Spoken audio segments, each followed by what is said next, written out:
All right, and welcome back. I really got to get a better intro. I need a catchphrase.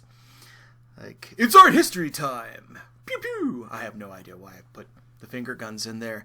I'm losing my mind. Let's talk! We're going to do the post-classic cultures of the Toltecs and the Aztecs today. Let's jump right into it. So the Toltecs are interesting because there were many of the tribes and natives that actually claimed descent from the Toltecs at the time of the Spanish conquest. So the time period we're talking about here for the Toltecs is going to be 12th and 13th century, but it's only a couple centuries away from the conquest. So many of these tribes were descendants of the Toltecs. They had them in their history. The Chichimeca, for example, considered descent. So we actually have quite a bit of history for them. And the Toltecs end up being very important. They may be called an Ur culture. If I've defined an Ur culture before, let me do it again. An Ur culture is a foundational culture. And so they may be the Ur culture of later Mexico. That is, all of the later cultures in the Mexican basin claimed descent from the Toltecs either intellectually or spiritually in some way. As a matter of fact, in Aztec society, the word for intellectual or artisan or craftsman, anyone who has a high degree of skill, is Tolteca. That tells you how esteemed the Toltecs were, at least in the imaginations of the Aztecs. And they also have a great deal of, influence. So some things you have to know, that they do have this mythic founding. They tell this story about how Tlaloc leads them to this location. Their capital city is Tula, or sometimes called Tolan, which is in the northeast end of the Mexican basin. So a little, it's to the north of Teotihuacan, and which is again north and of Tenochtitlan, which is where the modern day city of Mexico City is. And they follow the Mixcoatl, that is the cloud serpent, the Milky Way, into this land. They also have a number of important historical characters that will go on to be folk heroes in later myth amongst the Aztecs and others. The most important of these is Tolpitsin Queztalcoatl. Now, Quetzalcoatl means plumed or feathered serpent. That's the name of a god, but remember, gods can embody a person.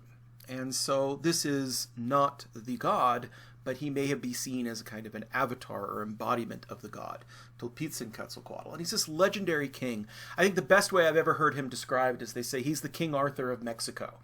We're not entirely certain if he was a historical character or not. There's enough details to suggest that he was a historical character, but he had this profound impact.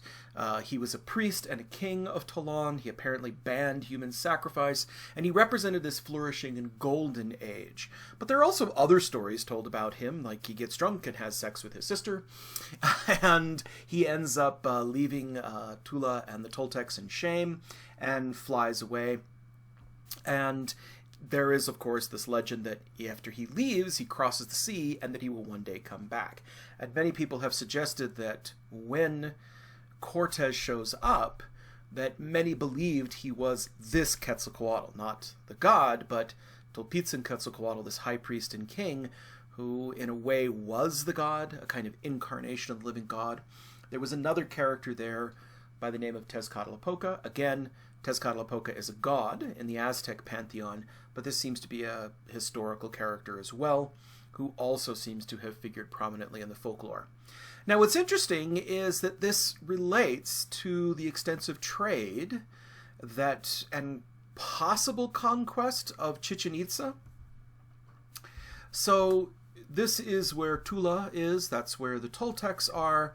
But remember Chichen Itza, because we're going to come back to this, but Chichen Itza has a number of features that are completely unique, that don't look like the art and the architecture of anything else in the Yucatan.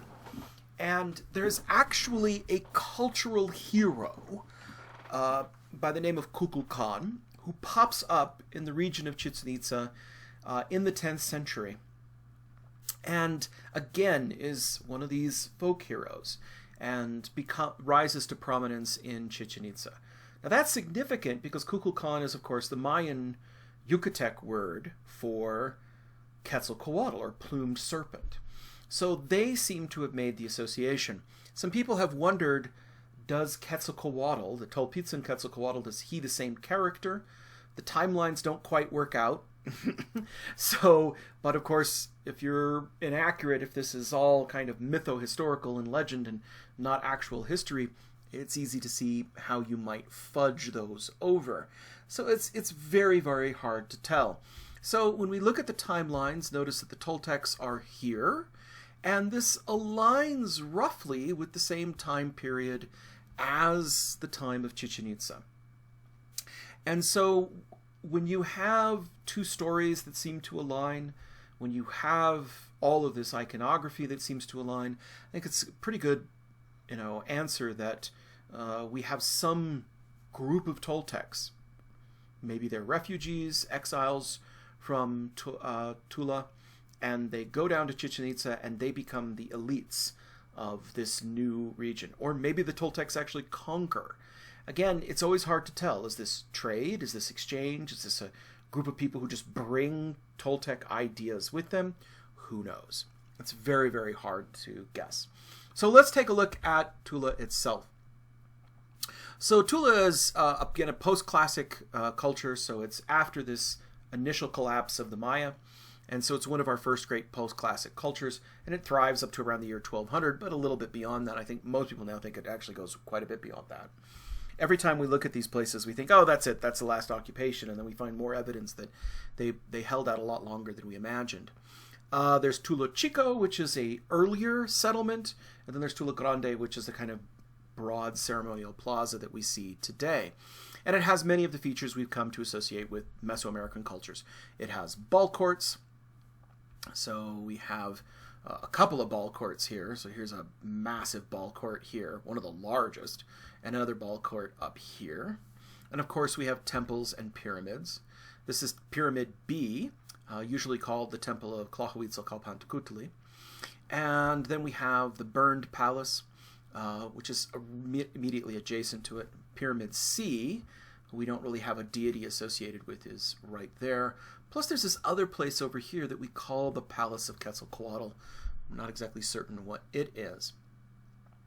So we have a kind of history that gives us a sense of what's going on here. It gives us a sense that we have a group moving into this territory, into the post-classic region, and they will become the founders of many of these other adjacent cultures. Let's take a look. This is the look at Tula Grande. This is the main ceremonial plaza. So we have, again, a ball court, massive ball court over here. This is the so-called Palacio Quemada, or burned palace.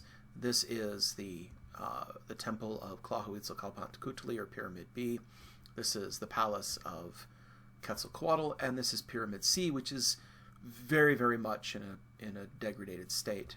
So again, a word of caution, a lot of these sites have been restored, so the stonework isn't necessarily original. It was restored in the late 19th and early 20th century to preserve it, which again is not a bad choice. It keeps it from falling apart even more and makes it accessible to tourists, so tourists don't damage, but you may unintentionally build a wall where they didn't build a wall, and it may give more formal shape to it than you would expect. So here it is looking out across this open square. The open square is massive and would have accommodated up to 100,000 people. It is probably the main performative space. Here is Pyramid B, and this is Pyramid C here.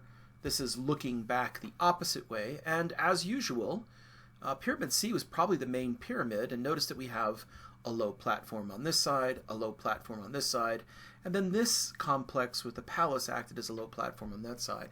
So that same kind of central structure, tripartite or triadic platform that we see all through the Mesoamerican sphere is in operation here. So we have the talud and tablero, same kind of architecture. The talud is the slanting parts, and the tablero is the flat part, and the flat part often had a decorative band around the edge. Most of this is not preserved, and so a lot of this, again, is not original. It's restoration to keep the building from further eroding. Same thing here over at the Temple of Tlaltecuhtli. In some of these cases, you can see the difference between the original stairs and the restoration stairs, which are just kind of rubble masonry. So the Temple of Tlaltecuhtli is really cool. Tlaltecuhtli, which I just love saying that name, is actually Lord of the House of Dawn. So Cuhtli means Lord, and Tlaltecuhtli means the House of Dawn. And so this is Venus. Venus is the star of the morning, and it comes in the dawn, and it's this kind of terrifying demon in Toltec and Aztec imagery, but a very, very powerful deity. And so that's where this temple was dedicated. A large, broad pyramid that would have had a large superstructure, which is now missing. And in front of it are all of these columns. We have this forest of columns in front that would have been covered up with stucco. Again, these are reconstructions. They weren't in this good a shape when they found it. And this is very similar to the features we see at the Temple of the Warriors in Chichen Itza. So this is what it looked like when it was first excavated, in a very, very fragmentary state. But there are a series of monuments that they re-erected. They were obviously at the top of the pyramid. Here you can see the bottom half of these massive statues, and we call these statues atlantes. An atlante is actually a term that it means any kind of statue that is designed as the support of a structure, and that's what we're looking at here. So these would have been columns and would have been topped by beams that would have supported an immense roof. So this vast columned hall. These things are carved out of basalt, and if you take a look, you can see that they've actually got kind of a tenon, would fit into the next piece like a socket joint. Here's the massive feet of one of these things. Here you can see those massive feet there, and they are carved in the shape of warriors. They're truly just gigantic figures. Again, carved out of basalt, very, very hard material to work. The skill with which Mesoamerican sculptors work basalt is just, you know, I can't even carve plaster or, you know, soapstone. Carving something like basalt, which is very, very difficult stone, it's really amazing. The warriors themselves are really elaborate. They have these beautiful feathered headdresses. They have these large pectorals, which are in the shape of eagles, and elaborate knots, and also elaborate footwear. You also have to love them because they have these fabulous fans on their backs. These are feathered fans. They hold in their hands spear throwers and other implements. And so you get a look at them. Now, they're very rigid. They're not very organic like we see in Olmec or Mayan examples. They tend to look much more like those later, kind of terminal classic Maya things that we see at Uxmal and Chichen Itza. They're more rigid, and this is much more the way the style is in the Mexican basin. If you remember Teotihuacan, if you remember that column, the water goddess, she looks very boxy, and she was probably a support for a roof or something as well. But still, you gotta love the compact sense of design, the elegant sense of design. And these would have been elaborately painted, and here's a reconstruction of what we think this might have looked like with these columns and the opening here. Really quite incredible. Now, just to the one side of it is a broad palace complex called the Burned Palace, because there was evidence that it was burned down. And it has just a massive forest of columns, both in front of it and large columned halls to the interior. Now, whether this was a palace or not, we don't know. Anytime we see a large columned space, we tend to think of it as a palace. But you have to remember, palaces are both, they're more palaces in the Italian palazzo sense, that they're more public halls. They would have been halls for elites or public gatherings, but also ritual, preparation, etc. Looking the opposite direction, so just to kind of orient you, you have this large columned hall of circular columns, and then you have a columned hall of square columns, and that's where this picture is taken. And so right here in this corner there is a kind of a shrine, and in that shrine is where was found one of 7 Chacmools. And so we've talked about Chacmools before. Chacmools are offering plates. In the Aztec tradition, when you removed the heart or the sacrificial part of the victim that was important for that ritual, and it would then be placed in this offering plate here on the abdomen. So it looks like a person who is laying down with their head turned 90 degrees. There are 7 of these on site. This one is the best preserved that was found in the palace. This one is one that was found immediately in front of Pyramid B. You can see that the head is missing. And this is where we start to see the connections with Chichen Itza.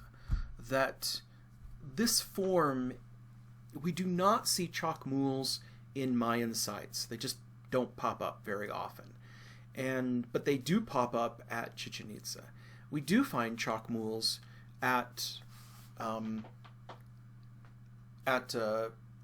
in the Mexican basin and in later contexts in both Toltec and Aztec contexts.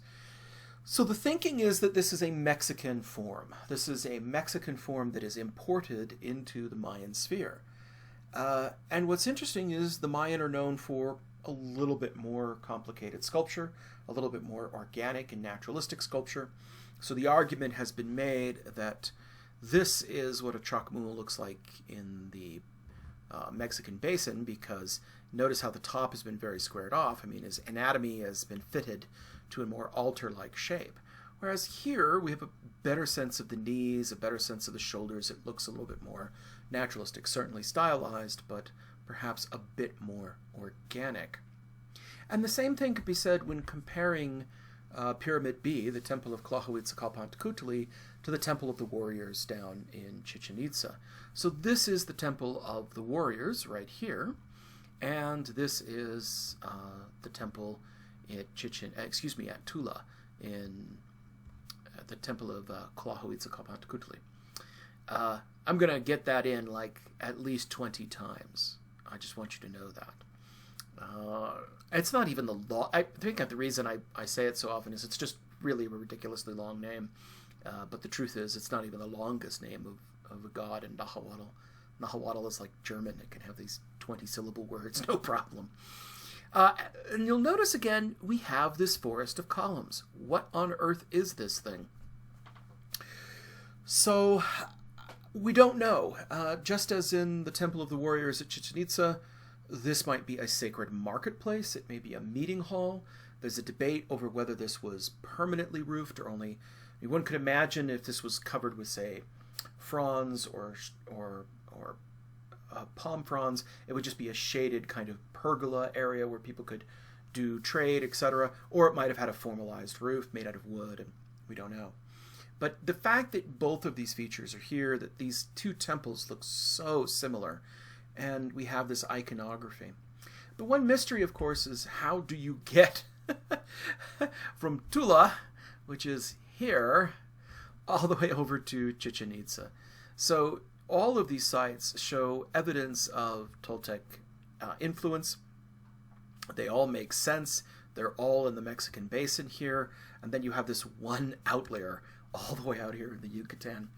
So there is a story to be told. I think some evidence is, if you had to, put a gun to my head and make me, say what I think the best explanation is not that the Toltecs are conquering Chichen Itza, not that they're setting up some kind of colony, but that there is some remnant of Toltec civilization, a group of elites, who, because they were from the Mexican basin, had a high amount of prestige, and that they moved into the Mayan sphere, and they came to be the dominating cultural force at Chichen Itza. And this explains why Chichen Itza's art is so Toltec in derivation, why it looks like the Toltec styles, why it has features like zompantelis and snake columns and Chacmools. I think that's the only explanation. I still think the majority of the population at Chichen Itza is going to be Mayan. They're going to be Yucatec Mayan. They're not going to be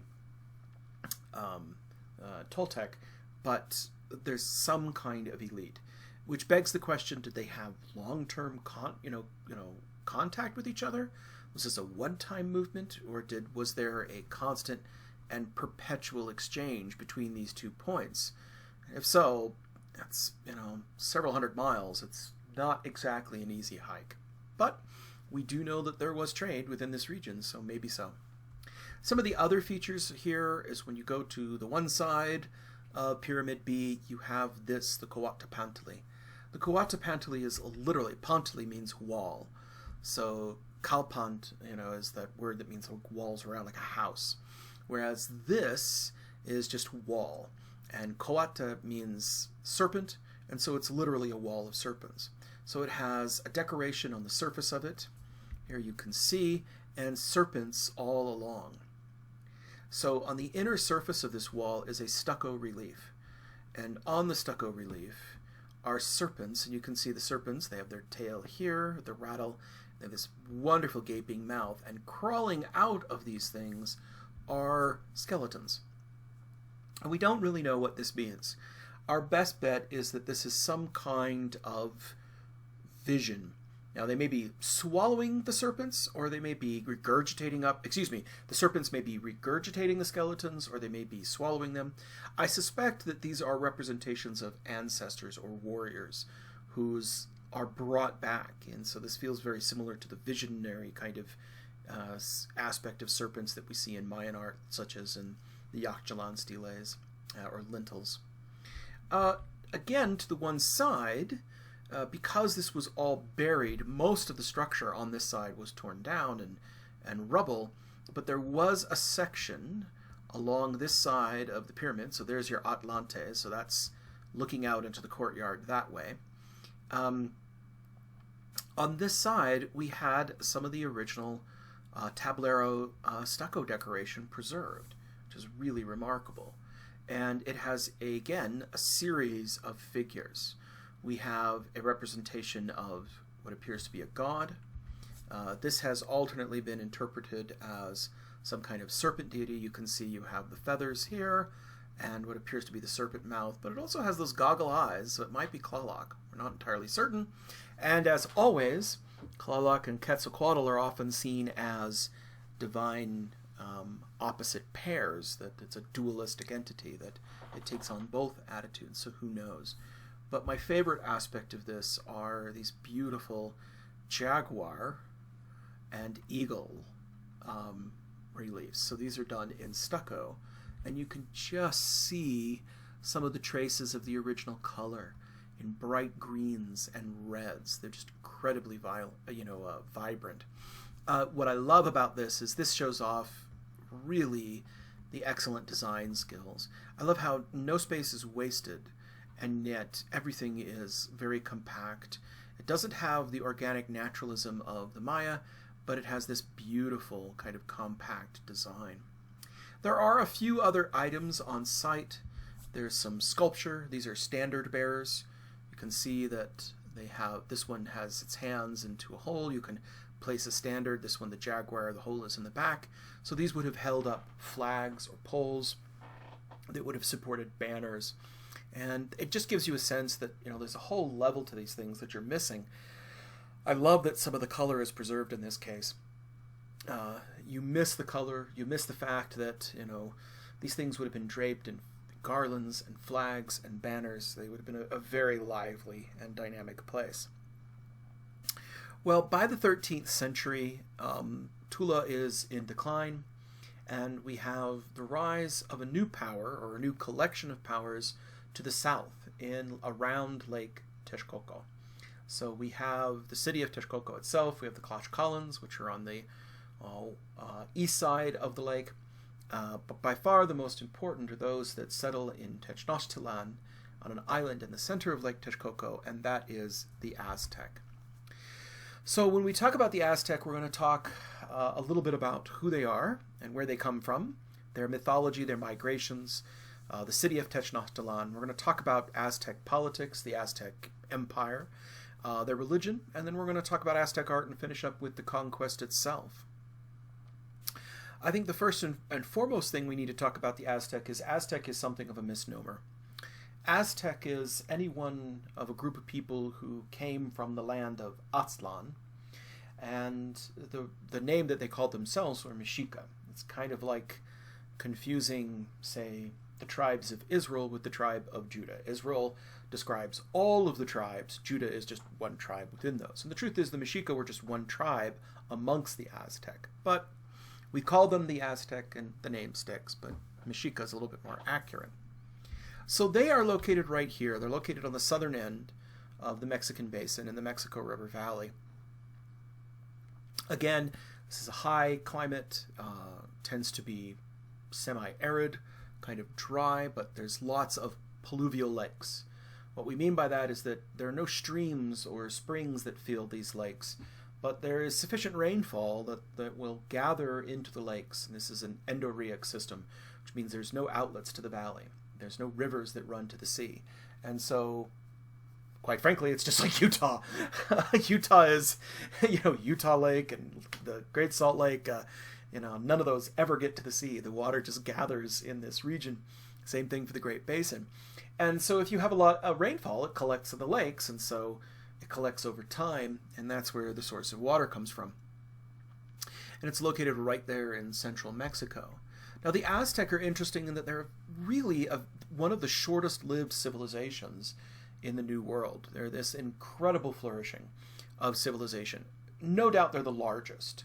They have the biggest armies, actually there are bigger pyramids. There are bigger pyramids built at Cholula. There are bigger pyramids built down in El Mirador. But those things are built over centuries. When you look at the scale of Aztec pyramids and realize that they were built basically over the course of 150 years, and their cities are larger. Teotihuacan as a city maybe had 50,000 people, maybe 100,000 at the most. Everybody acknowledges Tenochtitlan had at least 100,000 and more. So you have these massive urban centers.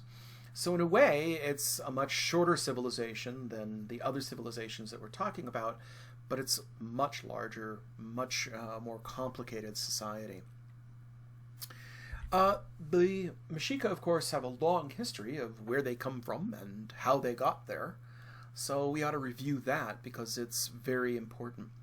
So the Aztec are a group of peoples that come from Aztlan. And Aztlan is a land to the north, and they believed that they started coming from that land to the north sometime from before the time of the Toltecs. And here's where timelines get a little rough. Some people want to put this way far into the past, 1,000 years or more. Some people believe these migrations only started as much as 300 years prior to the conquest. And you can make arguments both ways. But somewhere in the remote past, at least from the Aztecs' perspective, they lived in a land far to the north, and we have no idea where that land is. Aztlan is described as a land of lakes. It's described as a land of, to the north. That could be within Mexico itself, or it could be north of Mexico. We don't know. Interestingly enough, the root word of Aztlan seems to refer to whiteness, and particularly the whiteness of a heron feather. So, herons are white, and herons live in wetlands and lands of lakes. There's certainly a lot of those kind of lakes to the north of the Mexico Basin, so it might be just a little bit north of the Mexico Basin. Or, and this is very interesting, as someone who, is teaching in Utah, it might actually be further north. There are herons and other waterfowl in this region, and there are a lot of lakes up here, and there's one other connection here, and that is the Utes. So the Utes, which give Utah its name, are what we call Uto-Aztecan speakers, that they are part of the same ethnic and language group as the Aztecs. That seems pretty fascinating. And so the Pima Indians, which live on the right around the Arizona-Mexican border, they are also part of that group. So you have the Utes, the Paiutes, the Pima, and then going all the way down to these other Nahua speakers. They are related. It's not the same as Nahua speakers, but they're very close related linguistically and ethnically. So maybe Utah is Aztlan. It's not impossible. Quite frankly, the land of whiteness is about the most accurate description of Utah I've ever heard. Moving on. So from the land of whiteness, so from Aztlan, wherever that is, we're not entirely certain, you have this migration that develops, and the migration comes down, and it stops at various different points. At one point, it stops at Chicomoztoc, which is the 7 caves. And here's this wonderful depiction of it. So this comes from a 16th century manuscript. And so you see you have the 7 caves around the outside, and in them you have all these heads. And these heads represent the different tribes of the Aztec. And out of these came the Mexica. And the Mexica, which give the name to Mexico and Mexico City, of course, they're the ones that we identify as the Aztecs. So not all of the Aztecs, not all of the descendants of these migrants from Aztlan actually ever came farther south. Just the Mexica. And the features of this cave make many people associate this with Teotihuacan, which is to the north of, was just to the north of Tenochtitlan, but not very terribly far. Remember, there was a cave found there. Jorge Acosta found a cave there, and so maybe that was the legendary cave. Remember, there was also those lobed cross-like caves that were dug under the Temple of Quetzalcoatl in Teotihuacan, and those seem to have been an emulation of that cave myth.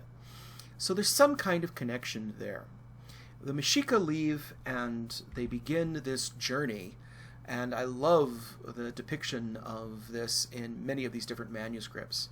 This is the Azcatlan manuscript, which shows the migrations, and I love how it shows their little footprints, and then we get to actual dates and locations that indicate place locations as they cross through this. So we see them. This one carries it all the way up to the time of the conquest.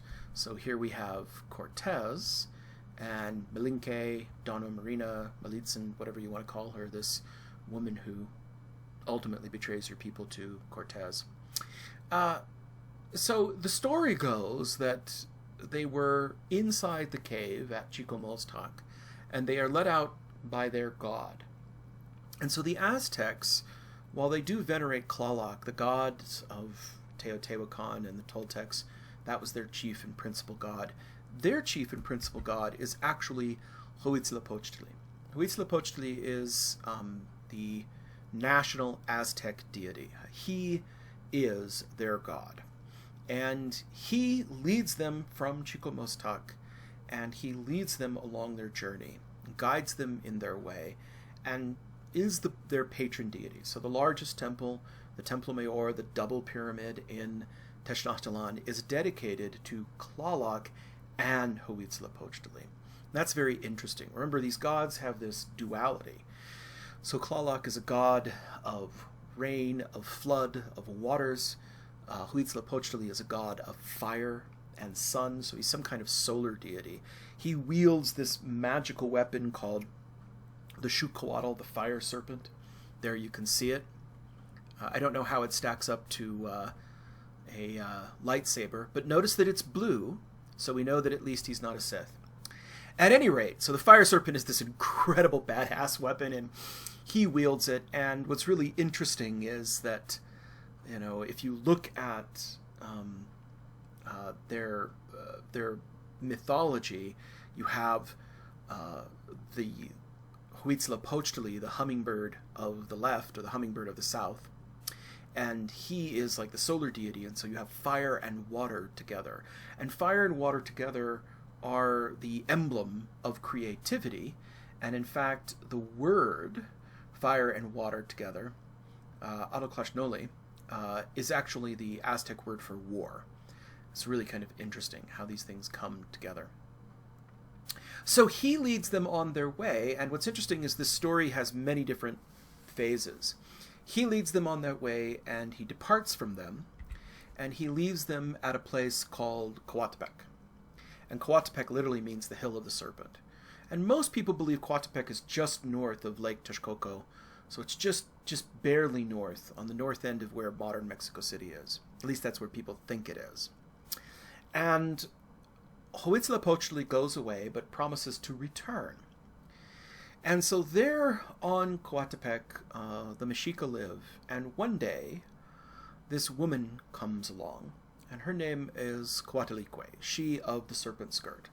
And this is a statue of her, And you can see that her skirt here is woven of serpents. She's the same character as in this example from the Florentine Codex.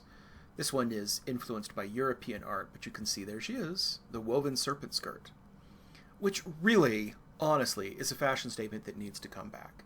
You know, we got to get her and Medusa together. I think they would have so much in common.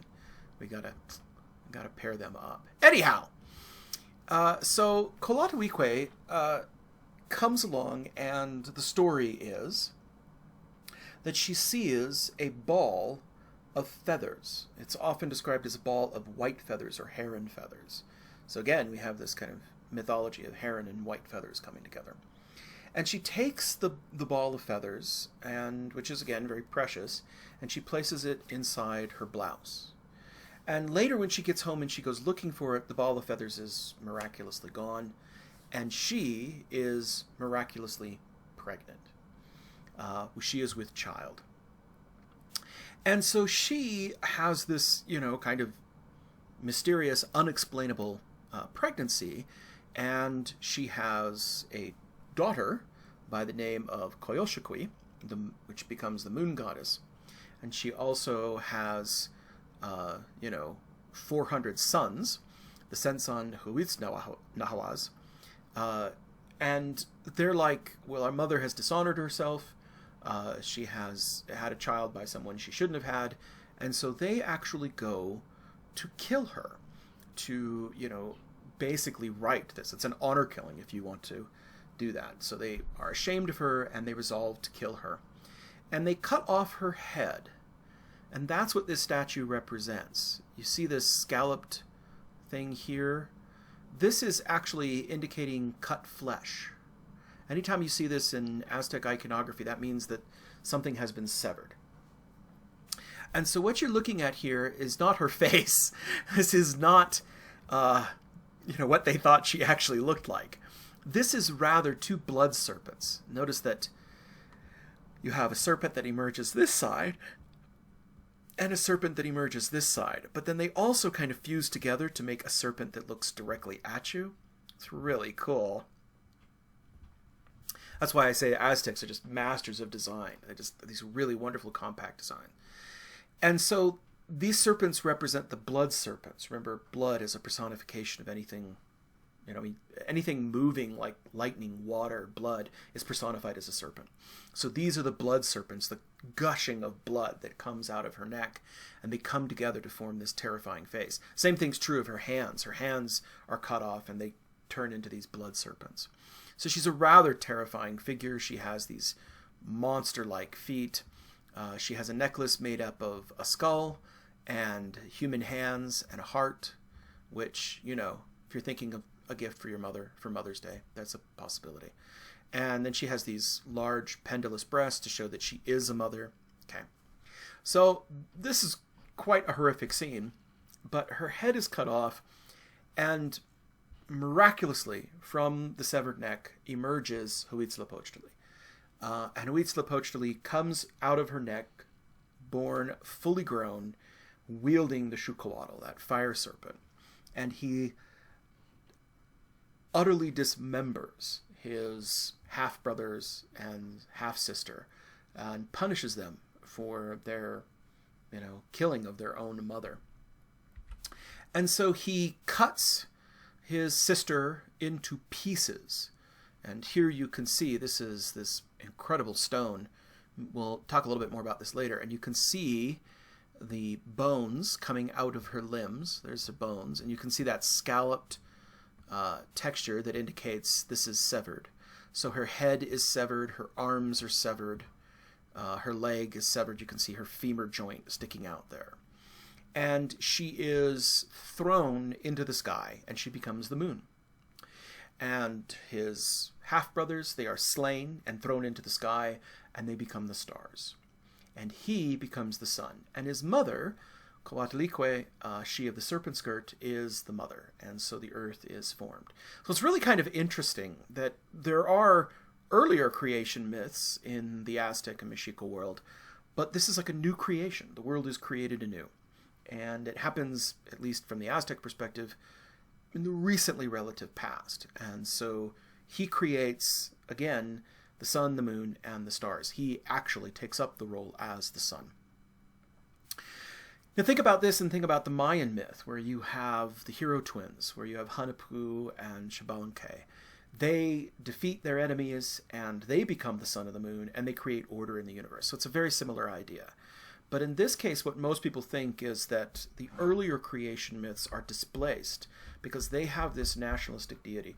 You don't see Huitzilopochtli anywhere else. You don't see him in any other kind of context prior to the Aztecs, the Mexica showing up. So he is definitely a nationalistic identity, a nationalistic deity for just them. And so they have recreated the creation myth to make him at the center of it. It's really kind of amazing.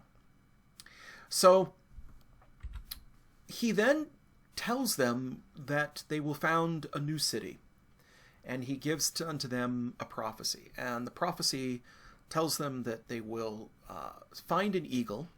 And in some iterations, the eagle is eating a serpent, and some it's another bird. And the eagle will be on a cactus. And this will be the sign that this is where they should build their city. And so they go forth, and here you can see various depictions of it in these, again, 16th century codices. And the eagle, wouldn't you know it, lands on a tiny island in the middle of Lake Texcoco, this vast alluvial lake. And they're like, really? You couldn't have done it somewhere easy? But it actually turns out to be ideal. It turns out to be this fantastic thing, because this is where Tenochtitlan is founded, in the center of the lake. And it is an amazing city. This is also why the eagle on the cactus is at the center of the Mexican flag today. So Tenochtitlan is one of the great wonders of the New World. It is a city of partially man-made islands. There was a bunch of islands to begin with, but they joined those islands together with causeways and dug canals and used the earth from digging the canals to expand the island. This made Tenochtitlan an almost impenetrable city that you simply could not, siege it, because the long dikes and bridges had drawbridges, and they had drawbridges like every 100 feet that could be pulled up, and the city was just surrounded by this moat that made it absolutely inaccessible. The Lake Texcoco was gigantic, and this only occupied a small site on the far western edge, so the lake extended far to the side. But you can see how it connected several islands together, and was a city of easily 100,000 people and probably more. There were also outlying cities and communities on the islands. There were great markets. Cortes and the conquistadors who get there write about it, and they describe it as the Venice of the West. And here you can see in this kind of mural, you have these causeways, but notice that the causeways themselves have aqueducts that carry fresh water. The islands are linked by these causeways. So at any moment, if you were trying to invade this island in the middle of the lake, they could simply pull up the drawbridges at every distance. In fact, that's exactly what happened on the Night of Tears. We'll talk about that when we get to the conquest. And it would be impossible to invade. It would have just been overwhelming. The city itself had canals and fresh water. It had plenty of infrastructure, and the center of it was this main square downtown, on which were the great sacred market, the palace of the king, as well as a number of shrines, the Tzompantli, which was the shrine of skulls, and at the center of it all was this, the Templo Mayor, or the double pyramid. And it towered over the rest of the city. And the entire city would have been, covered in red and white stucco. The conquistadors, when they came into it, were shocked. People had an incredible amount of wealth. There was foodstuffs of incredible variety, far more variety than the conquistadors had ever seen. In fact, the beauty of the city was such that when Cortes wrote back to Charles V, the Holy Roman Emperor and King of Spain, Charles V was so enamored of it that there was actually a brief discussion, I don't know if it ever would have happened, of him actually coming to the New World because he wanted to see it. Later, when Cortes had it all destroyed, another great tragedy, when he had it all destroyed, Charles V was livid because here was this great cultural wonder that was part of his kingdom, and there's nothing he could do. Cortes was on the other side of the world, and he really couldn't stop him from doing it, but he was absolutely livid when he found out. So the double pyramid is the center of this amazing downtown area that had canals and other things. It's so called because it had two temples on the top, and when we look at those two temples, the one on the one side was dedicated to Tlaloc, and the other one on the other side was dedicated to Huitzilopochtli. So Tlaloc, this god of rain, and then on the other side, Huitzilopochtli, who's this god of sun and fire. I didn't mention this, but you may wonder, it's like, wow, you don't think of hummingbirds as a particularly kind of hardcore image. Why is there god named Hummingbird to the left? Well, again, Hummingbird to the left because he's on the left side of the, I guess he's on the south side of this podium, and the sun goes to the south if you're in the northern hemisphere. So that makes sense. But hummingbirds were seen as things that drank the essence of the flower. So while we look at the nectar of a flower was viewed like the blood of the flower. And so in the same way that, blood needed to be given to the gods to restore them, to rejuvenate them, blood was being drunk from the flower by the hummingbird. That's pretty metal, man. It shows their worldview that, they think of something a different way. We think of hummingbirds as just kind of cute little birds. And to them, they were, these deeply symbolic things because of the way that they fed. So this temple is really just incredible and gargantuan. Had these enormous steps, and most of the monuments that we're going to be looking at are found in close proximity to the Templo Mayor. In fact, the Templo Mayor is a large number of temples, again, nested one inside one another. The latest temple, the temple that was at the time of the conquest, was only really built about 30 years prior. It had been dedicated 30 years prior.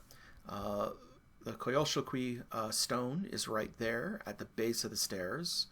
We'll talk more about that. But so there's a number of these temples built right inside of each other. And of course, modern Mexico City is built right on the top of this. One of the things that Cortes wanted to make sure is they didn't have a defensible city because his men died trying to get out of it the last time. So they filled in the lake and built modern Mexico City, which is why modern Mexico City has enormous problems.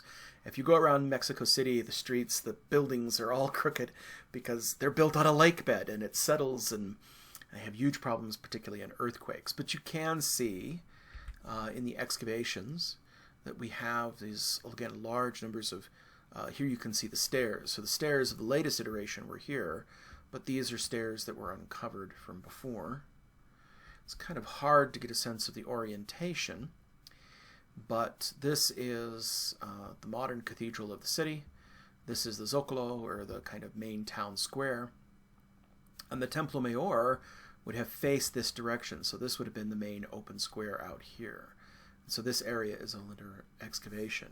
So all of these incredible major monuments, some of which we'll be talking about, like the statue of Tlaltecuhtli right here, or the Moctezuma Sunstone, or the other more famous sunstone, or the large altar to Tlaltecuhtli, or the Koyolxauhqui stone, are all found in this precinct. When the Spaniards did this, they just knocked down the pyramids and just filled it all in, and most of these got buried, thank goodness, because they wouldn't have been preserved any other way. So let's talk about this one. Let's talk about the Koyolxauhqui stone, and it is found right here at the base of the Templo Mayor. And that shows how, spiritually at least, the Templo Mayor was the reincarnation of the creation myth. So at the top of the temple, you have the temple of Huitzilopochtli. He represents the sun god. Remember that when he springs from his mother's neck, he slays his sister and cuts her body into pieces and throws her into the sky. But here, this would have been a giant altar stone. It would have laid flat. And it really is colossal. It's like 15 feet across. And it would have been at the very bottom of the stairs. And so the point here is that you would throw the bodies, the severed bodies of the victims, down the stairs. So the stone would have been down here, and after you had removed the heart from the victim, the bodies would be dismembered, and the dismembered pieces would be thrown down the stairs so that they could be gathered on top of the Koyolxauhqui stone as a kind of gathering. So here you can see it. That's where it is. It would have gone down the stairs and would have gathered there. So that's why that stone is there. Really incredible. And again, it reenacts. So it's like every day you were reenacting the act of creation. So the same act of creation that Huitzilopochtli did, you had to do to reenact. Elsewhere, there are just dozens of just magnificent finds, huge stones, conch shells, carved in basalt and covered in a thin layer of stucco so they could be painted. Again, symbols of life, symbols of water. There were also a whole number of sacrificial deposits and votive deposits. Votive deposits showing sculpted heads. This is probably a representation of Tlaloc. This figure, whose nose has been replaced with an obsidian blade and whose mouth and tongue have been replaced with blades, is a particular sacrificial victims. There were also large deposits of gold and shell and jade and greenstone. So we know of several hundred sacrificial victims that were probably sacrificed in the dedication of the temple itself. And not far from here were found a pair of statues. The first one we've kind of taken a look at is the statue of Coatlicue. The other one is also Coatlicue, but a little bit different. This one is the better preserved. This was actually uncovered in the 18th century by accident. They were doing a construction project, and when they found it, they were so terrified of it, they intentionally reburied it. But they kept good records of where they buried it, so they could dig it back up again. We got to give them credit for that. And so now it's one of the great treasures of the Museum of Anthropology in Mexico City. Again, skull on her little, I guess, bustle back here. The necklace of hands and hearts. The skirt of serpents. Notice she has these claw-like, bird-like raptor feet. She also has these monsters, we call these monster joints, on all of her joints. Here you can see the serpent that is her hands and the serpents that represent the blood of her neck coming out. What's really interesting is that when we look at this pair, on the base, underneath her feet, there is a carving of Tlaltecuhtli. Tlaltecuhtli is Lord of the Earth. And so they even wanted to honor the god of the earth by putting an image of the earth god underneath her. So that the direction, never be seen. It would never be seen by anyone, but they wanted to make sure that it was honored. This is a recent excavation, and this is this Tlaltecuhtli. Now here's where things get weird, because Tecuhtli is male. Tecuhtli means lord, and it's male. But the figure here, even as gigantic as it is clearly a female figure. It has breasts. You can barely see them. But it is squatting in a birthing position. Again, this duality that exists in Aztec art. You have things that are male, but also female. You have gods that are sometimes good gods, sometimes bad gods. This fire and water mixed together. So what are we to make of this? Again, much like Coatlicue, it has this monstrous hands and claws. It has these monster joints, and it has this kind of almost skull-like visage. And this, again, would have been a location where the victims of the sacrifice would have been, their bodies would have laid like a gigantic altar.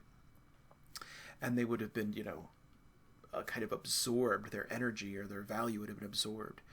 And this replenishes the earth, and the earth then would give birth back to life, which is why this is a female iteration of this typically male god in a birthing position.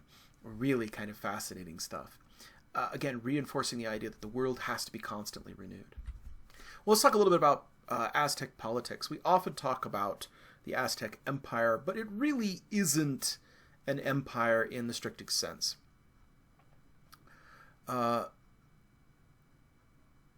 It is a tribute state, which means that they go out and they conquer large areas and territories, and they more or less let those areas rule themselves as long as they continue to pay tribute. And they pay tribute in the form of trade.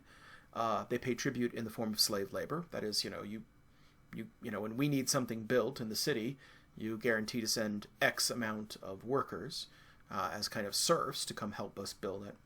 But the principal way that tribute was made was in victims. That if you have this large need for sacrificial victims, you're going to require prisoners of war.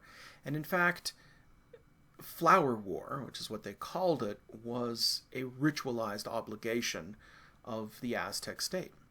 The Aztec state had large military orders, not just one or two. The most important are the jaguars and the eagles. But there's also whole other orders. This is an eagle warrior dressed up like an eagle, and they were incredibly well-trained warriors. They had incredibly lethal weapons. This is one of those kind of weapons. This is called a mahuitl, sometimes called a macana, and it's a war club, but as you can see, the edges are lined with obsidian. Now, if you've ever done any flint knapping or working with obsidian, you know how sharp this stuff can be. In fact, there's some very specialized surgical tools that have blades made of obsidian because you can get it much sharper than steel. It tends to break. It's brittle, like glass. It's essentially volcanic glass, but it's razor sharp. When the conquistadors happened, a conquistador came forward riding a horse, and the Aztecs for a bit were intimidated until one Aztec warrior stepped forward and took the head of the horse off in one blow, and the horse went down. That's how sharp these things were, and the conquistadors were definitely impressed. So you had large numbers of these warriors gathered together, and Aztec society was structured around these warriors. That is, if you were... there were two schools. It's interesting that there were no public schools anywhere in Europe at the time of the conquest, but public schools were a common feature of Aztec life, and they had two kinds. They had the House of the Youth, and there were lots of these, and these would be in the various districts of the cities, and these were places where, at age 13, 14 or so, you would go to school, you'd learn a trade, but you would also learn the traditions of your fathers. You'd learn the songs and how to tend to the gods and how to fight, because they had a large need for warriors. And these were open to everybody. This was public school, and both men and women went. Both boys and girls went. They were kind of separated by sexes and had different roles, but they both went. But if you excelled at one of these kind of houses of the youth, Tlaltecuhtli, then you could actually be promoted. There was a meritocracy. It was believed that, if you were excellent in these skills, you would go to the Kalmakok. And the Kalmakok was a house of nobles, a house of the elite. And it was a school to teach people how to be warriors and priests and scribes and civil servants and all the things that the empire needed. And so they had this elaborate system of public school, meritocracy, and promoting from within, and this guaranteed that they had very excellent warriors, very excellent, able leaders. And so the entire region in and around Tenochtitlan was a set of states that were allied to the Aztecs, and then there was a whole collection of tributary states that were brought in. Now, what you'll notice is that there were large areas within the Aztec Empire that were not allied either to the Aztecs or were necessarily tribute states, the largest of these being the Tlaxcalans. And the reason for this was that the Tlaxcalans argued, the Aztec argued that the reason we left the Tlaxcalans free is because, if you have tributary states, well, they're giving you slaves, they're giving you, goods and services and sometimes, sacrificial victims, But that doesn't give you any place to have war. And war was a ritualized obligation that you had to perform. So the Aztecs said, well, we left the Tlaxcalans free on the far side of Lake Texcoco because, hey, you know, otherwise, you know, if you conquer everybody, then there's no more place to have war. And we don't want to have to travel to the far edges of our empire to kill people. We want people we can kill close. That's how serious this obligation of war and fighting was. So we see in things like the Florence and Mendoza Codex evidence of this. We see large demonstrations of these military orders. And of course, the military orders show the subjugation of peoples, where they're grabbing them by their hair. And we'll see this in vast profundity, all of these figures going around. Really quite incredible. So while we had a number of military orders and organized military orders, military valor itself was highly valued. So here we have a scene that shows gladiatorial combat. And this gladiatorial combat, an individual warrior would be tied to the center of a massive stone, possibly this stone. This is the stone, I think, of Moctezuma I, and it shows a series of warriors, again being under subjugation of Aztec warriors. But this stone would have a post to it that would be tied to a warrior, and the warrior would take on all comers. He would sit there and he would fight every single person that came until he himself was killed. And this was reserved for the greatest warriors in Aztec society. This was considered the height of honor, to fight and have ritualized fighting, gladiatorial sacrifice, to die for your god. And then there's the Zompantlis. One of the major shrines right in front of the Templo Mayor was the Zompantli. The Zompantli was a skull rack. This is from the base of the skull rack, and it has these carved skulls, but there were actual skulls. The sacrificial victims would have their skulls removed, and then the skulls would be hollowed out. In this case, we actually have some of them. You can see this enormous hull put through it, and there a beam would be passed through the skull, and then they would be placed on large racks. And the flesh would rot off of these skulls, and so this was a kind of perpetually refreshed offering, where new skulls of the sacrificial victims were added, and then later skulls were, kind of interred. There is a lot of debate in the modern world about the extent and scale of sacrifice in the Aztec world, but and there are some accounts that the Aztecs could sacrifice in a matter of a couple of weeks. In fact, the Aztecs kind of boasted that when they dedicated the Templo Mayor, they sacrificed something like 8,000 people in the course of a couple of weeks. And some people have claimed that is Spanish exaggeration, because they wanted to make the Aztec look evil. It's also possible that the Aztecs were exaggerating because they wanted to look, bad A. They wanted to scare the living crap out of the Spaniards and intimidate them. For the longest time, most people thought these numbers were inflated, but recent excavations at the Zompantli have continued to uncover evidence of mass sacrifice. So maybe 8,000 in 2 weeks is a bit of an exaggeration, but whatever the scale was huge. Sacrifice was a daily part of Aztec life, and there were literally thousands of people sacrificed, and it was a routine thing. In the Mayan sphere, sacrifice was something that happened in accordance with certain festivals that happened from time to time, but in the Aztec sphere, it really was a daily occurrence, and some days there could be potentially hundreds, if not thousands, of people sacrificed. So let's talk a little bit about Aztec religion. Again, you have this combination of duality. You have gods that are paired together. In this case, you have two gods paired in the Codex Borgia. The biggest pairing, of course, is Huitzilopochtli and Tlaloc, that represent fire and water. The word for war is Atltlaxnoli, which literally means fire and water, brought together. You have Tezcatlipoca and Quetzalcoatl, which are commonly paired. Tezcatlipoca is smoking mirror. He's this god of sorcery and night and magic and this evil god and plague. Quetzalcoatl is a god of life, of giving, of rain, of agriculture, etc. And so you have these two things mixed together. You see all of these ideas. It's important to note that in the Aztec world, a god could have a different incarnation depending on the time of day or the direction of the cardinal points. So there were white gods. You would have a white god for the east, a red god for the west, and you would have other gods, oriented towards the zenith, which is up, or straight down.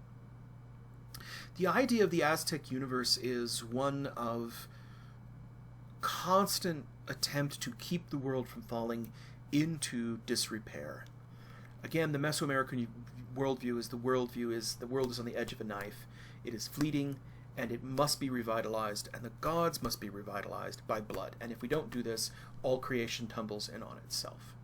The worldview is one of constant rejuvenation. And you can actually hear this in their poetry. A lot of Aztec poetry has been survived. Texcoco, which was a city on the east side of Lake Texcoco, had a Tlacleone, which was a ruler, a king, and he was a great philosopher king. He was Nezahualcoyotl, or Hungry Coyote. Again, if you need a baby name, I'm there for you. Hungry Coyote, consider it. And he wrote poetry, and his poetry kind of sums up this worldview. For example, he says, I, Nezahualcoyotl, ask this. Is it true one really lives on the earth? Not forever on earth, only a little while here. Though it be jade, it falls apart. Though it be gold, it wears away. Not forever on earth, only a little while here. So there's this constant sense of everything is passing, and so everything must be renewed.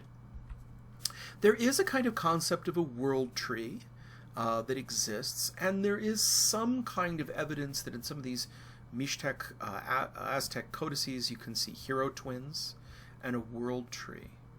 We also get, again, and the Borgia Codex is beautiful. The Borgia Codex is one of these divination codices that exists, and you can see that you have these deities that are literally back to back, paired together. This is Tlaltecuhtli, lord of the underworld. Mictlan is the underworld, and then you have Quetzalcoatl, a kind of god of life and death mixed together. Here you can see, the colors and the ordinations, the 4 cardinal points in every single direction, and then a central point showing that. You can see that likewise in these Mixtec codices, showing the 4 cardinal directions, giving the sense of order to the universe and how order had to be structured. One of the best examples of this is the so-called Aztec Sunstone. This was also found right downtown, right off the Zocalo, when it was discovered. It itself is a kind of altar stone, and it's just gigantic in scale, as you can see in this historical photo. When we look at it, people call this a calendar, but it's not actually a calendar. It's not something you could use to count the days or the times, but it does have a lot of references to the Aztec calendar. So, for example, these signs here are representations of the 20-day signs. So much like the Maya, the Aztec had 18 months. Each month had 20 days, and each day is named. And so here are the names of the days of the month. But it's more important than that. It's not a kind of useful calendar. Rather, it's showing that the entire universe and all of time itself is ordered around this. You'll notice that there are arrows pointing in all 4 directions, representing the 4 cardinal directions. This is hung on a wall today, but in its time it was actually laid flat on the ground, and it would have been oriented to those 4 cardinal directions. As to what it actually means, it's actually a representation of, again, another Aztec creation myth. So we have the story of Huitzilopochtli, which is kind of a recreation myth, but there is also a whole longer series of myths. The character at the center is sometimes described as a sun god, right here. I disagree with that. I don't think this is a sun god. I think this is actually Tlaltecuhtli, which is Lord of the Earth. He's a terrifying figure, and you can see that in his hands he's holding human hearts. The reason I think this is not Tanatue but Tlaltecuhtli is that he looks more like Tlaltecuhtli. Tlaltecuhtli is often seen as this kind of terrifying figure. Here's a representation of Tlaltecuhtli. You can see he has this terrifying tongue that looks like an obsidian blade. And in fact, this obsidian blade is a personified obsidian blade. This is called a Tecpotl, and you can see that it has a mouth and teeth and an eye. Looks kind of fun. And so again, the blade itself that performs the sacrifice is personified. So this character in the center is actually Tlaltecuhtli, and he represents not the sun, but the earth. But in a weird kind of way, he does represent the sun, because he is surrounded by four figures that all represent suns of different types. And I'll kind of explain. So in the center here, you have these four figures, and each one of these glyphs represents one of the four suns. Now, this is a very common Aztec myth. Much like the Mayan Popol Vuh, which talks about a series of creations gone wrong, and then you finally have a new creation that goes right, there's a whole series of iterations of creations, and each one of these phases of creation has its own sun. And so we are currently, according to the Aztecs, on the fifth sun. There were four suns before this sun. And each one of those suns ends in destruction. So I'll just go back to this one because I think I can show it a little bit better. So you can see that each one of these suns represents an age of destruction. So the first age of the first sun is the jaguar, and so here you see the jaguar ahead here. Then the next one was the sun of winds, and you can see it there. Then you have the next sun down here, which is, and I have to read my notes because I don't know this, this is the sun of rain. And so you have jaguar, wind, rain, and then the last one is the water sun. And so in each one of these cases, so the first creation, the inhabitants were giants who were devoured by jaguars. And that's how that world ended. And then the next world, the inhabitants were transformed into monkeys, and the world was destroyed by a big hurricane. The rain sun, the inhabitants were destroyed by a rain of fire, and only the birds survived, or the inhabitants turned into birds.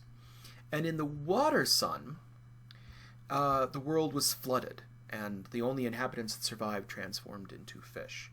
So much like all of these other myths that we've seen, you see that it's a creation gone wrong, and in each creation, the creation is remade. Finally, we have the last sun. And you're like, well, where is the last sun? I don't see the last sun. The last sun is actually right here. And it is the Nezahualcoyotl, or the sun of movement.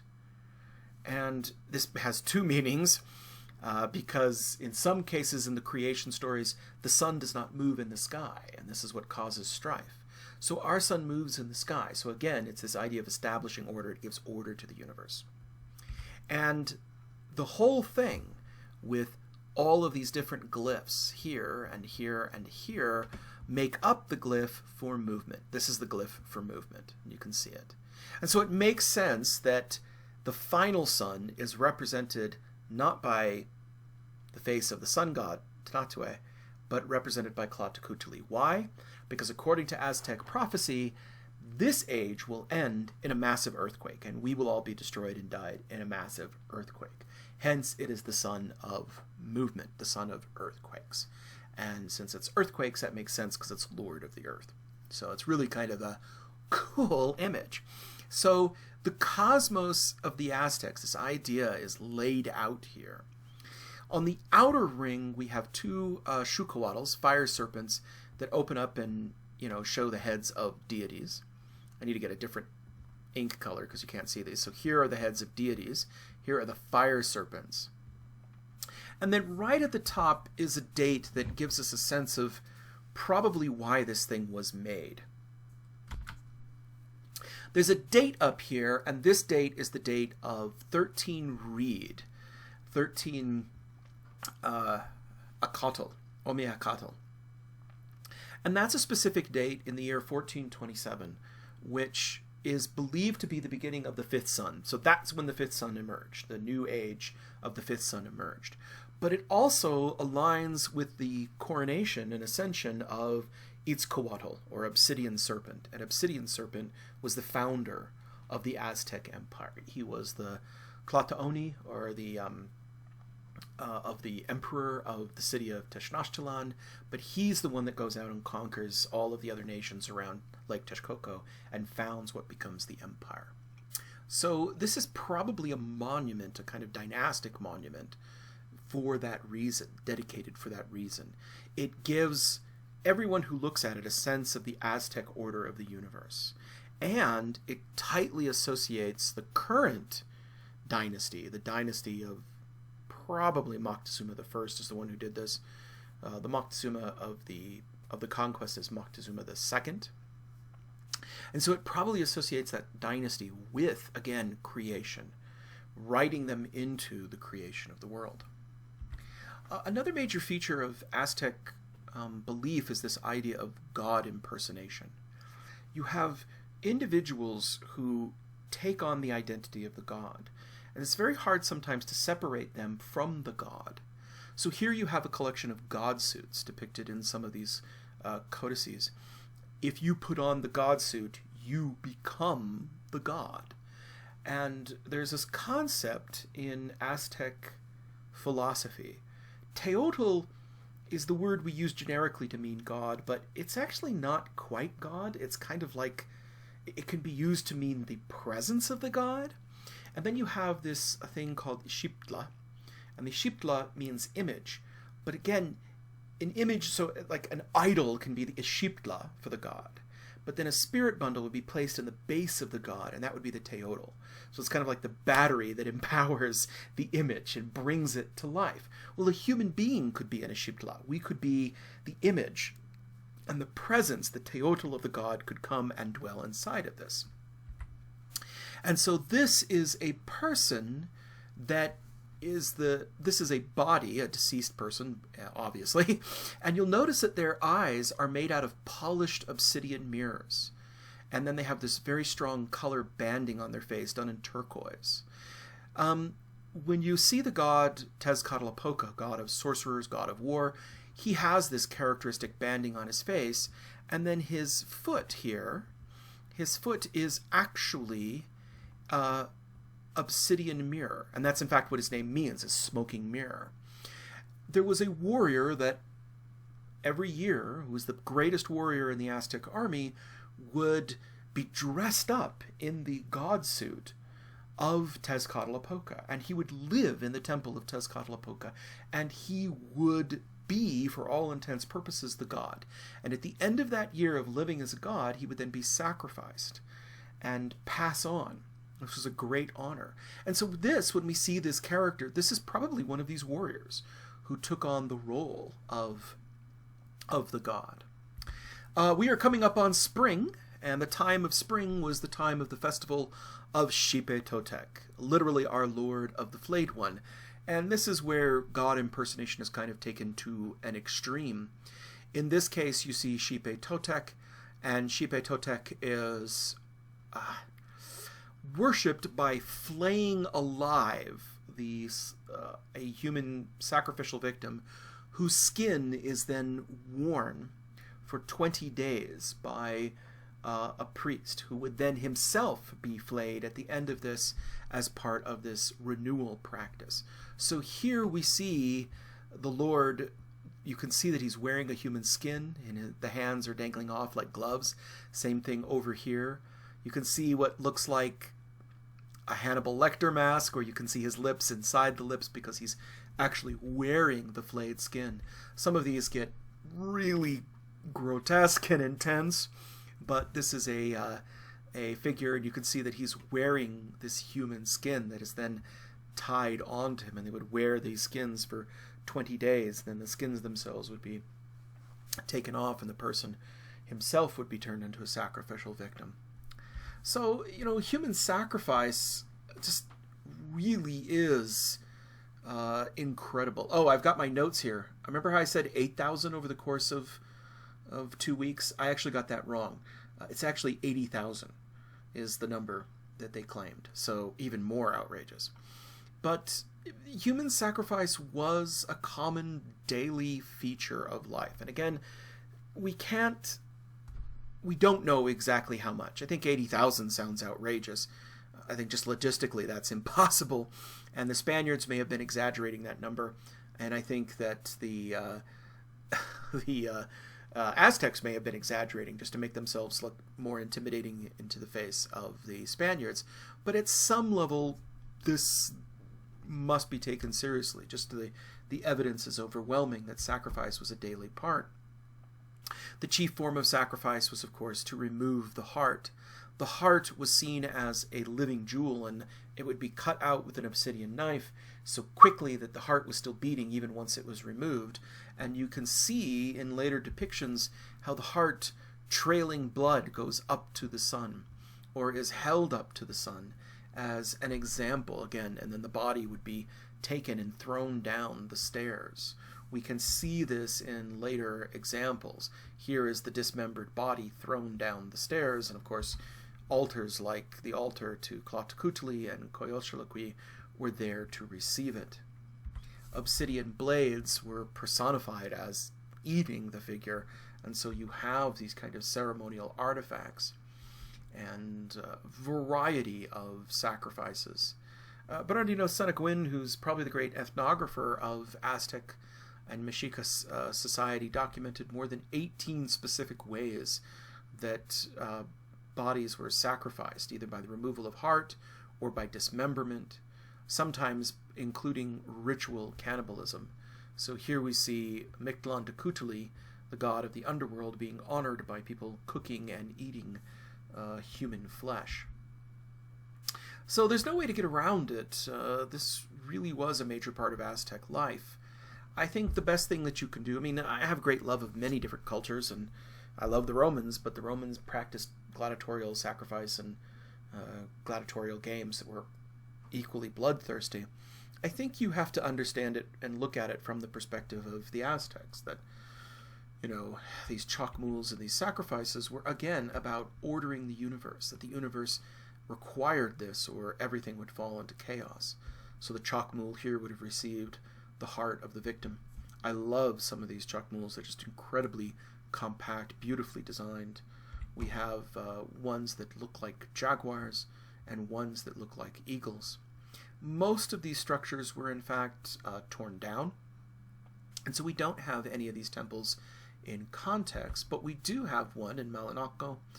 This is to the west of Tenochtitlan, and it's a temple cut right out of the stone. And while the top has been torn down, the interior shows, again, these receptacles that would have been receptacles for the hearts or the body parts of these figures as you look down into them. So we have a kind of jaguar here and eagles. These would have been chacmools or receptacles. These are for the actual hearts of the victims. So we've talked a lot about some of the other stuff. Let's talk a little bit about Aztec art and some of the more decorative arts that we have. Unlike the Maya, the Aztec do have a considerable amount of gold, nothing like the Inca. The Inca just have insane amounts of gold. But we do find gold artifacts, including gold jewelry. I love these lip labrets. So a labret is a lip ornament. So you know how people pierce their ears and put in the gauges and get bigger and bigger and bigger until they have these big loops in their ears? Well, imagine doing that with your lower lip. So your lower lip would have been pierced until you could put this lip plug in. And they have lip plugs in the shapes of eagles and serpents. Some are made in jade that have set crystals. They're very elaborate. What I love about these is they're actually articulated. So the tongue can fold back up into the mouth. So as if you tilt your head back, the tongue comes in, and as you stick your head forward, the tongue would flip back and forth. So you just by a little jog of the head, you could make this thing sticking out of your lower lip stick its tongue in and out. There were also ear cages and nose jewels crafted in gold and in greenstone, This is an Aztec nose ornament.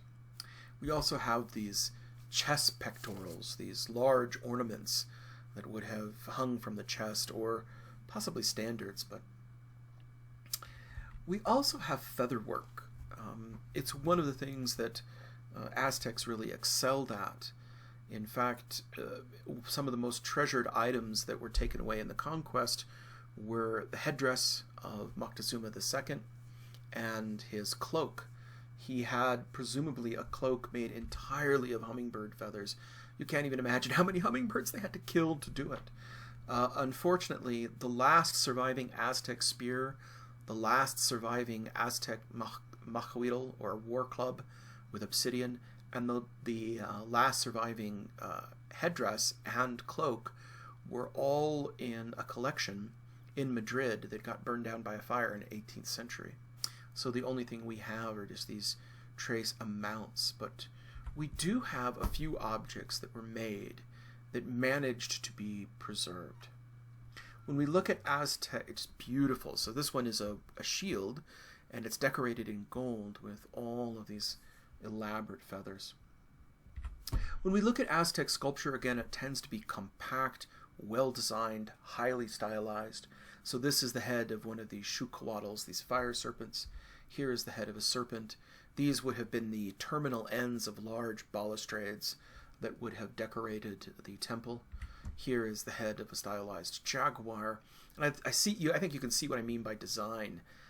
This is a Xucoatl, a fire serpent, just really beautiful. We also have feathered serpents, and we also have kind of votive objects, some in the shapes of fleas and grasshoppers and serpents. They tend to be very, very compact and beautifully designed. When it comes to human figures, the human figures are also very stylized. We have a whole collection of kneeling female figures. And this is, again, ordered by gender. You have female figures that are kneeling, and you have male figures that are, kind of seated with their knees drawn up to their chest. So female figures are always shown sitting on their knees and sitting on the backs of their heels. Male figures are seen seated on their bottoms with their knees drawn up to their chest. When we look at these women, they often have terrifying visages, claw-like hands and skeleton-like teeth. This is a Chiahuatl, a kind of demon woman or divine woman. And again, this gets back into the ethos of the Aztecs. If you were an Aztec, the way to get to heaven was to be sacrificed or to die in war. That was your one guaranteed way into heaven. But the females, their role was seen as equally vital because they gave birth to warriors. And so if a woman died in childbirth, she was seen as the same or the equivalent as a woman who had died, as a man who had died in war. So childbirth and mother rearing was seen as the equivalent of war. How many mothers could agree with that? And so these statues honor mothers who died in childbirth, and they were seen as kind of protective figures, but also terrifying figures that would enact vengeance. They were kind of horrifying demons. And of course, if you're familiar with the Mexican traditions of Day of the Dead, these things all come back into play.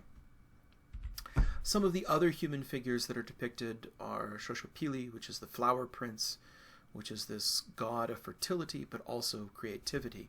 Notice again the pose of drawing the knees up to the chest to indicate the male, identity. But we also have a number of these that are really kind of beautiful. We have this wonderful thing, which is a brazier holding coals that you would have cooked or heated your home with, and it shows on the outside a skull, on the inside layer an old man, and on the inside a younger layer. That inside every scene of death was a scene of age and then ultimately youth. Again, it shows this view of the Aztec universe, that the world is one of constant rejuvenation, that the cycles of life were always there. So we've gone really long, I know, but we really have to set this up because this is so important to Mexico. Let's talk briefly about the Conquest of Mexico. I won't belabor this, but there are many, many sources of the conquest. We don't just rely on Cortes and the conquistadors. Bernardino Sahagún wrote about it. Bernal Diaz del Castillo wrote about it from the perspective of just a workaday, everyday kind of soldier. And what's interesting about all of these is that they tell virtually identical stories. I mean, the agreement on the historical fact is often not in dispute, but the interpretation is wildly different. Bernardino de Sahagún often saw this as, evidence of Spanish perfidy and duplicity, and that they, tortured or did this. So some give more sympathetic views to natives, and some, of course, give more sympathetic views to Cortes himself.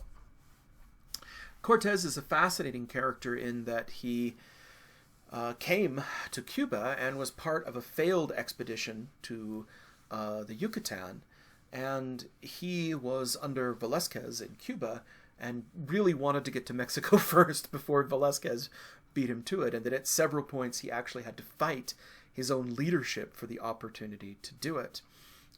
It's an interesting story of how this character, is kind of a ruthless character, comes to this.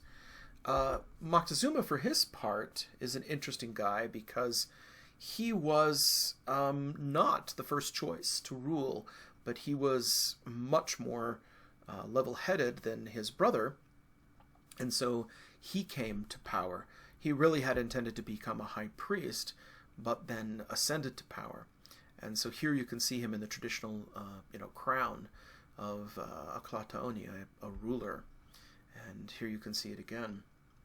So there were a number of scary portents, signs in the heavens and animals that indicated that something scary was coming for the Aztec. And in the wake of these portents, they receive news of Cortes arriving on the coast. So they send an embassy, and they send him out with god suits to see if he is this Quetzalcoatl, this god that was meant to be returned. Cortes, for his part, didn't understand what they were doing, so he had the initial delegation clapped in irons, and didn't, they brought out several god suits with the hope that he would choose a god suit, and by choosing that god suit would demonstrate which god he was. But immediately, right away, because he didn't understand their customs, they started to get suspicious. For their part, Moctezuma was very, very suspicious. And frankly, the Spaniards just got enormously lucky. When the conquest came about, Malinke, sometimes called Doña Maria, sometimes called Malintzin, was this native woman who could speak the language of the Aztecs and acted as Cortes's, kind of translator. And the biggest thing that they got lucky was that they ran into the Tlaxcalans. Now remember, the Tlaxcalans are another massive city-state, and they were one of the few that had not buckled to the Aztecs, and were completely surrounded by either allies to the Aztecs or were completely surrounded by tributaries to the Aztecs. And they were often, used as a source for war, to satisfy this desire for ritual warfare. So when Cortes shows up, and he shows up with guns and horses and steel, it seems to them as a divine portent, and they were really eager to be rid of the Aztecs. The Aztecs had made a lot of enemies, unfortunately. Subjugating people and demanding prisoners of war for sacrifice will tend to do that. So Cortes never could have conquered the Aztecs with just a few hundred soldiers, but fortunately the Tlaxcalans were eager to sign up and quickly converted to Christianity. When Cortes arrives at Tenochtitlan, he meets little resistance, and at first they attempt to schmooze, but it doesn't take terribly long before Moctezuma realizes that they don't have his best interests at heart. They kind of give Cortes and his men a whirlwind tour of Tenochtitlan, and they are definitely impressed. But Cortes quickly takes Moctezuma captive and holds him in the palace. And then this is where everything goes sideways. Cortes actually has to go back to the coast because Velázquez has arrived from Cuba. He's heard the stories, and he doesn't want to be cut out of the spoils. So Cortes actually goes back to the coast to fight a war with his own people over the right of who gets to spoil, Mexico and conquer the Aztecs. It's crazy. So Cortes leaves his men in the palace in Tenochtitlan with Moctezuma as a kind of royal hostage, and he leaves them in probably the most incompetent hands. At least Castillo argues that the men that he left in charge were just the worst. And that's where things really start to go sideways. No one exactly is certain what happens, but a massacre takes place. The Spaniards for themselves said that there was a maiden that was going to be sacrificed, and they jumped in to stop the sacrifice. The Aztecs said that no, that they just started pillaging. But whatever the case, that becomes the cause of a great massacre, and in this massacre, Moctezuma dies. With their ruler dead, there's nothing holding the Aztecs back, and so they decide to purge the Spaniards out of the city, and this becomes the source of the Night of Sorrows. Remember all those drawbridges? Okay, yeah. So now the Spaniards are inside the city, and they got to get out. And all the drawbridges to the sides have been pulled. And so the Night of Sorrows, the Night of Tears happens, and every one of these drawbridges, they've basically got to ford it with their horses or find ways to bridge it, and they end up being virtually slaughtered. It's really kind of ugly. They flee to the Tlaxcalans, and frankly, it is the Tlaxcalans who rescue them. With not the Tlaxcalans, the Spaniards probably would have been utterly decimated. Cortes comes back to find the whole thing has gone just as sideways, gone to heck, and he's got to make order of it. But again, the Spaniards are phenomenally lucky, because in the course of the year, smallpox has hit Tenochtitlan. And 1 in 2 of the Aztecs is struck with smallpox, and this is just a devastating blow to the Aztecs that they can't recover from. Cortes, at that point, with the support of the Tlaxcalans, can come in and take the city. There are 2 rulers or emperors, Tlatoanis, after Moctezuma the last is Cuauhtémoc, which was his nephew, who is tortured to death by the Spaniards before the Aztec completely fall. Cortes assumes complete and total rule over the entire region, and quickly begins, taking down the temples and filling in the lake to prevent any attempt by anyone to resist. And the conquest is very, very brutal. All of the Aztec people are enslaved under the encomienda system, which was the spoil system that existed in the reconquest of Spain when they took it back from the Muslims. They just said, hey, same rules, basically we'll make them slaves. But things change very quickly.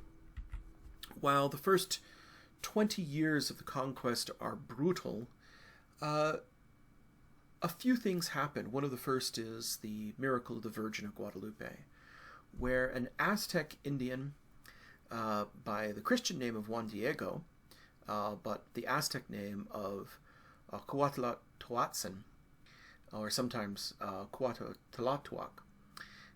has a vision, and in this vision he sees the Virgin Mary. He is not believed, and so he takes his tilma, his peasant's cloak, back, and the Virgin Mary fills it with flowers. He brings this back to the bishop, and the flowers spill out. Of course, roses aren't in season, so this is evidence that it must have been a miracle. And therefore, and then also we see the miraculous image of the Virgin of Guadalupe. And she is dressed in blue. Blue is associated color with a goddess that lived in the site. She walks on the moon. She is draped in the sun. All of these are images that any Aztec person would have understood. Any Mexica or Nahuatl speaker would have understood. And so, with this miraculous image, the creation of the tilma of Juan Diego, it is clear, at least to the Catholics, that the Spirit of God can move on them as well. And then we have a number of changes. By 1542, the Leyes Nuevas are passed, and the encomienda, the brutal slavery of the Mexica people ends. There's still a kind of serfdom in place, but hundreds of thousands of Nahua speakers in Mexica are liberated and are given rights under the Catholic Church. And so we see a kind of Mexica revival in the second half of the 16th century, where Mexica customs and Aztec customs continue to be preserved. And we can see some of those in the artwork. For example, this is the San Agustin Church at Ocoman in Mexico, and the place name for this is a glyph that uses Aztec imagery, including those spurts of blood and the severed limb. The sculpture of the Aztecs seems to creep back in, and we see an integration of this. And this is actually one of my favorite periods. I love the 16th and 17th century in Mexico because you see a new identity forged, an identity forged that is neither 100% European, but is not 100% Mexica as well. And unlike other cultures that, like the Maya, that utterly, I mean, we lose Mayan mythology. Mayan mythology disappears until the recovery of the Popol Vuh. Most of those legends are gone. But in Mexico, the stories of the Aztecs are treated in the same way that Christians had begun to treat the stories of the Greeks and the Romans and mythology, as this great mythological source. And it becomes this source of pride, and continues to be a source of pride and national identity to Mexico today. So Mexico doesn't get absolutely obliterated in the way that many native cultures, certainly North American cultures, fare far worse. But the mestizos, that is the mixed, blood of Mexica and Europeans, becomes the most vibrant branch that goes forward. But if you want to hear that story, go take my Latin American class, because I love talking about the 16th and 17th century Mexica revival and the art that comes out of it, and all the pre-Columbian survivals that exist. Wow, this was a long one. My voice is absolutely blown, but we had to get through this because we have to get to North America next week. So thanks so much for hanging in. I know this was a long one, but I really appreciate it. And we'll catch you next time. Bye-bye.